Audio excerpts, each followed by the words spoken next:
Hello friends, आज की इस वीडियो में राजेश एक्सपोर्ट्स का टेक्निकल एनालिसिस करेंगे प्लस फंडामेंटली देखेंगे कि आखिरकार ये स्टॉक अब और कितना करेक्ट होता हुआ दिख सकता है। क्या ये सही लेवल है खरीदने का या वेट एंड वॉच करना चाहिए। तो चलिए वीडियो को शुरू करते हैं और जानते हैं इसके बारे में। फर्स्ट ऑफ ऑल एक बार आप खुद की रिसर्च जरूर करें क्योंकि वीडियो सिर्फ और सिर्फ एजुकेशनल पर्पस के लिए यह है। यहाँ पे मैं कोई भी बाय सेल रिकमेंडेशन नहीं दे रहा हूँ, इसलिए खरीदना बेचने से पहले एक बार आप खुद की रिसर्च जरूर करें और आगे बढ़ने से पहले जो आपकी स्क्रीन पर डिस्क्लेमर प्रेजेंट है वो जरूर पढ़ लें। तो अब हम चलते हैं राजेश एक्सपोर्ट्स की बात करते हैं। तो अगर आप राजेश एक्सपोर्ट्स को देखोगे ओवरऑल 2023 में देखें तो ये स्टॉक 70% के आसपास डाउन है। मतलब कि जिन्होंने भी 1 लाख रुपीस के आसपास मान लो किसी ने इन्वेस्ट किया हो था या किया होगा, तो उसकी जो वैल्यू जो आज की डेट में बची होगी सिर्फ मात्र और मात्र 30,000 रुपये के आसपास आती हुई दिख रही होगी। अब आखिरकार क्या कुछ प्रॉब्लम है, तो अगर हम फंडामेंटल बेसिस पे जाके देखेंगे तो कुछ अच्छी चीज़ें यहाँ पे दिख रही हैं कि स्टॉक का जो बुक वैल्यू 516 रुपये है, राजेश एक्सपोर्ट जो ट्रेड कर रहा है अभी 343 है। तो ये कहीं ना कहीं काफ़ी एक अट्रैक्टिव पॉइंट है जो कि आपको ध्यान में रखना चाहिए। स्टॉक का प्राइस टू अर्निंग रेशियो भी काफ़ी ज़्यादा अट्रैक्टिव होता हुआ दिख रहा है। ये भी कहीं न कहीं काफ़ी इंटरेस्टिंग है। अगर आप देखोगे पी/पी रेशियो को कंपेयर करोगे तो इस वैल्यूएशन पे ये 2000 अभी जो 9 के पी पे ट्रेड कर रहा है, तो इस वैल्यूएशन पे अगर लास्ट 5 ईयर में कभी भी नहीं आया है। इवन अगर आप लास्ट 10 ईयर की बात करोगे तो इस वैल्यूएशन पे नहीं आता हुआ दिखा है। ये जो स्टॉक है, सॉरी यहाँ पे एक चीज़ मैं आपको बताना चाहता हूँ कि इस स्टॉक को मार्केट में मैक्सिमम जो हुए हैं, अप्रॉक्सीमेटली 10 ईयर्स के आसपास हुए हैं। ये आपको ज़रूर ध्यान में रखना चाहिए। तो जनरली जो इसका पी गया है ना, वो एक बार 2015 में 8-9 के आसपास गया था और उसके बाद अगर आप देखोगे अब मौका मिल रहा है, मतलब कि 8-9 सालों बाद हाँ, कहीं न कहीं प्राइस टू अर्निंग रेशियो मतलब कि इतना अट्रैक्टिव होता हुआ दिख रहा है ये स्टॉक। ये आपको कहीं न कहीं काफ़ी देखना ज़रूरी है और पीयर्स में मैं कंपेयर नहीं करूँगा। अगर प्रॉफ़िट एंड लॉस स्टेटमेंट में देखोगे, यहाँ पे भी ओवरऑल सब कुछ सिचुएशन ठीक-ठाक है। बैलेंस शीट पे अगर आप जाके देखोगे तो कुछ इंपॉर्टेंट पॉइंट, कंपनी का कर्जा जो कि 8,700 करोड़ के आसपास था, वो अभी मात्र 627 करोड़ के आसपास है। तो ओवरऑल लास्ट 3 इयर्स में काफ़ी अच्छे तरीके से कंपनी का जो बोरोइंग्स है वो घटती हुई दिख रही है। ये काफ़ी अच्छी बात है। कंपनी के रिजर्व्स जो हैं वो ऑलमोस्ट काफ़ी अच्छे तरीके से बढ़ते हुए दिख रहे हैं। तो ये कुछ अच्छे पॉइंट्स हैं जो कि आपको ध्यान में रखना चाहिए कंपनी का। अगर आप कैश फ्लो देखोगे वो भी मेरे हिसाब से यहाँ पे दो 2023 का अगर बात करोगे तो यहाँ पे पॉजिटिव ही है। तो ओवरऑल यहाँ पे आपको फंडामेंटली उतनी ज़्यादा प्रॉब्लम नहीं दिखेगी। और शेयर होल्डिंग पैटर्न की बात करें, promoters 54%, FIIs current market price पे मतलब कि अभी के टाइम पे जो होल्डिंग है उनकी 15% है एंड पब्लिक के पास 19% के आसपास होल्डिंग है। ओवरऑल लास्ट 3 इयर्स में पब्लिक की होल्डिंग घटती हुई दिख रही है। डीआईएस की होल्डिंग देखोगे वो बढ़ती हुई दिख रही है, एफआईएस की होल्डिंग घटती हुई दिख रही है। ये आपको ज़रूर ध्यान में रखना चाहिए। लेकिन कहीं न कहीं पब्लिक लोगों का इंटरेस्ट इसमें घटता दिखा है।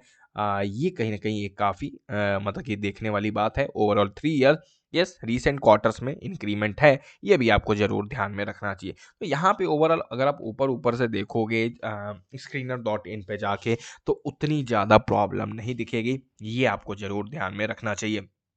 और अब हम चलते हैं चार्ट पे। तो अगर आप देखोगे चार्ट की अगर अभी फ़िलहाल की डेट में बात करें तो ये स्टॉक टेक्निकल लेवल्स पे काफ़ी ज़्यादा वीक है। बियरिश माहौल तो है ही। तो एक चीज़ मैं आपको बता देना चाहता हूँ कि यहाँ पे कोई भी लोग जो भी अ 5 दिन 10 दिन के लिए डालना चाहते हैं पैसा, वो ना डालें। ये चीज़ आप ज़रूर ध्यान में रखें क्योंकि स्टॉक हर तरफ से वीक है। तो स्टॉक को हो सकता है ऊपर जाने में थोड़ा टाइम लग सकता है और ये आपको ज़रूर ध्यान में रखना चाहिए। अगर आपको थोड़ा-सा व्यू लंबा है, आप इसमें थोड़ा टाइम दे सकते हो, वक़्त दे सकते हो, तो ही इसमें पैसा डालने की सोचें उससे पहले, क्योंकि स्टॉक में काफ़ी कमज़ोरी है, तो इतनी जल्दी मेरे हिसाब से ऊपर नहीं जाएगा। कहने का मतलब यही है। और यस, रिसर्च करना तो इम्पॉर्टेंट है ही। अब मैं आपको एक चीज़ और बताना चाहता हूँ, जनरली जो मैंने देखा है कि कई सारे स्टॉक्स क्या होते हैं, मतलब कि अपने इस लेवल को हिट करते हैं और वो काफ़ी तेज़ी से इस लेवल से निकल जाते हैं। बहुत सारे स्टॉक्स हैं। एक कंपनी जो मुझे याद आ रही है, अगर मैं देखूँ क्या उसके साथ भी ऐसा हुआ था? कंपनी का नाम देख लेते हैं, अगर वो वैसा हुआ हो तो कुछ। तो ये देख सकते हो, यस ये नहीं है, अभी नाम याद नहीं है, तो अभी हम इसी पे फ़ोकस करते हैं, राजेश एक्सपोर्ट्स। तो जनरली जो भी कंपनीज़ अच्छी होती हैं और मतलब कि ये ठीक-ठाक होती हैं और जनरली उनमें गिरावट होता हुआ दिखता है, तो मैंने जहाँ तक नोटिस किया है ओवरऑल लास्ट 4 टू 5 ईयर्स में कि वो कहीं न कहीं इन लेवल से उठ के वापस निकल जाती है, ठीक है? तो ये लेवल अपने आप में ही कहीं न कहीं काफ़ी इम्पोर्टेंट है राजेश एक्सपोर्ट्स के लिए, और राजेश एक्सपोर्ट्स काफ़ी इम्पोर्टेंट लेवल्स के आस-पास है। तो राजेश एक्सपोर्ट्स के लिए अगर कोई भी लोग जो थोड़ा लंबे समय के लिए सोच रहे हैं, तो ओवरऑल कहा जाए तो करंट मार्केट प्राइस कहीं न कहीं काफ़ी अट्रैक्टिव है, ये कहा जा सकता है। लेकिन मैं फिर से बोलना चाहता हूँ, पैसे बनने में टाइम लग सकता है और ये स्टॉक वॉलेटाइल भी काफ़ी ज़्यादा रहता है। ये भी आपको ज़रूर ध्यान में रखना चाहिए, क्योंकि ये गिरता है, सोच सकते हो आप, एक स्टॉक एक ही साल के अंदर 70% गिर जाता है और इसकी ये भी आदत है कि एक ही साल के अंदर ये 400% का रिटर्न भी दे देता है। तो ये कहीं न कहीं मतलब कि स्मॉल कैप स्टॉक्स के साथ वोलेटिलिटी रहती है, ठीक है? ये आपको ज़रूर ध्यान में रखना चाहिए। कोई बड़ी कंपनी नहीं है राजेश एक्सपोर्ट्स, मात्र 10,000 करोड़ की कंपनी है एट करंट मार्केट प्राइस, ठीक है? ये ओवरऑल द पीरियड टाइम समय के साथ ये वैल्यूएशन घटते हुए दिख रहे हैं, क्योंकि स्टॉक गिरता हुआ दिख रहा है। तो यस, कहीं न कहीं वैल्यूएशन गिरते हुए दिख रहे हैं। तो यस, कंपनी काफ़ी छोटी है, उतनी बड़ी नहीं है, तो इतनी ज़्यादा वोलेटिलिटी आपको इसमें दिखेगी। लेकिन मेरे हिसाब से 320, 325, 300 का जो लेवल है, ये कहीं न कहीं काफ़ी स्ट्रॉन्ग लेवल है। इसके नीचे जाएगा तभी ये कोई फर्दर करेक्शन दिखाएगा, नहीं तो उसके पहले मेरे हिसाब से कोई गिरावट नहीं होने वाली। और इसमें रैली कब आएगी, असली वाली रैली, तो वो आपको कंफर्मेशन वीकली चार्ट पे मिलेगा।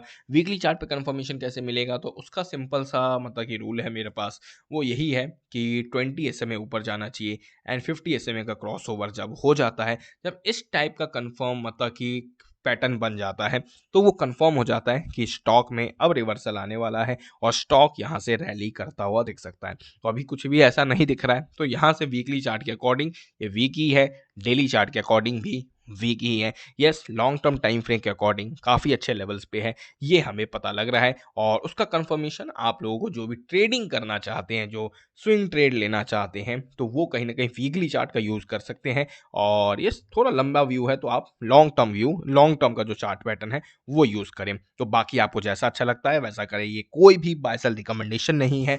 मैंने जो ओवरऑल लास्ट 4 to 5 ईयर्स में एक्सपीरियंस किया है, जो जनरली स्टॉक्स करते हैं, वो चीज़ आपके साथ शेयर की है, तो इस पे आप फर्दर रिसर्च करें।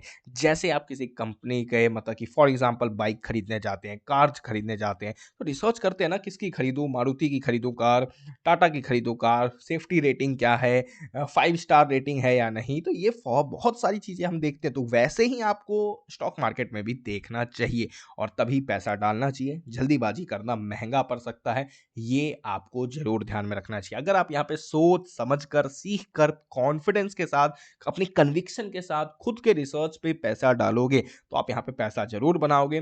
लेकिन अगर आप इसका उल्टा करोगे, आप किसी के दूसरे के कहने पे पैसा डालोगे, तो याद रखना आप कभी भी पैसा नहीं बनाओगे। तो इसलिए खुद की कन्विक्शन होना कहीं न कहीं मार्केट में काफ़ी ज़्यादा इंपॉर्टेंट है, क्योंकि अगर मान लो आपने स्टॉक खरीद लिया और वो पता चला नीचे चलने लगा, तो अब आप उस स्टॉक को तभी होल्ड कर पाओगे जब आपको उस कंपनी पे, उसके फंडामेंटल्स पे भरोसा होगा, ठीक है? अगर वो गिरने लगेगा, आप जिसके कहने पे आप खरीदोगे, फिर आप उससे जाके पूछोगे, भाई अब क्या करूँ? स्टॉक तो गिरने लगा है। तो ये आपको ज़रूर ध्यान में रखना चाहिए। तो ये कन्विक्शन जो है, कॉन्फिडेंस जो है अपने स्टॉक के प्रति, काफ़ी इंपॉर्टेंट हो जाती है किसी स्टॉक को होल्ड करने के लिए, जब वो स्टॉक गिरता हुआ दिखता है। तो बाकी देखते हैं क्या होता है, क्या स्टॉक 300 के आसपास का सपोर्ट लेता है या नहीं, ये देखना काफ़ी इंटरेस्टिंग होगा। मेरे हिसाब से तो लेना ही चाहिए, बाकी तो स्टॉक की मर्जी और मार्केट की मर्जी। देखते हैं, till then bye, thank you for watching this video. खुद की रिसर्च आप लोग जरूर करिए।